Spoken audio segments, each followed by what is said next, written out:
9 में से एक खातून ब्रेस्ट कैंसर का शिकार हो रही है।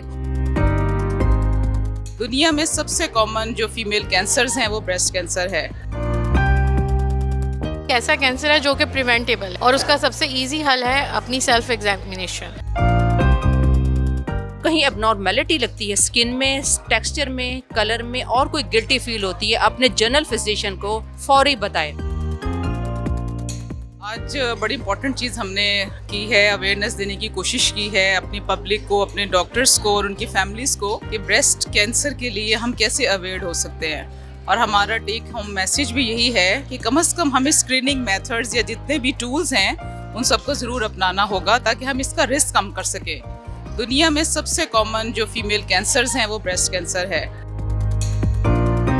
ऐसा कैंसर है जो कि प्रिवेंटेबल है, ठीक है। इसको हम प्रिवेंट कर सकते हैं अनटिल अनलेस कोई जेनेटिक फैक्टर्स नहीं है और उसका सबसे इजी हल है अपनी सेल्फ एग्जामिनेशन। सेल्फ एग्जामिनेशन की आदत डालें, आप खुद भी करें, अपने बच्चों को सिखाएं ताकि ये स्टेज आए ना।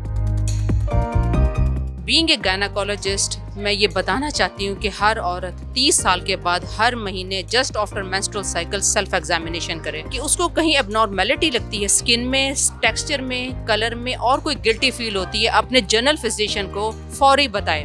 नेक्स्ट स्टेप आ जाता है हमारा मेमोग्राम। अगर आपका जनरल फिजिशियन समझता है कि ये कोई प्रॉब्लम है तो वो आपको अल्ट्रासाउंड और मेमोग्राफी की तरफ ले जाएगा। 9 में से एक खातून ब्रेस्ट कैंसर का शिकार हो रही है, तो हम अवेयर करना चाहिए, सबको आगाही देनी चाहिए। सबसे पहले अपना मुआयना करें, अगर कोई गिल्टी या कोई मसला उनको नजर आता है अपने करीबी डॉक्टर या फिर गायनेकोलॉजिस्ट या फिर सर्जन उनको दिखाया जाए।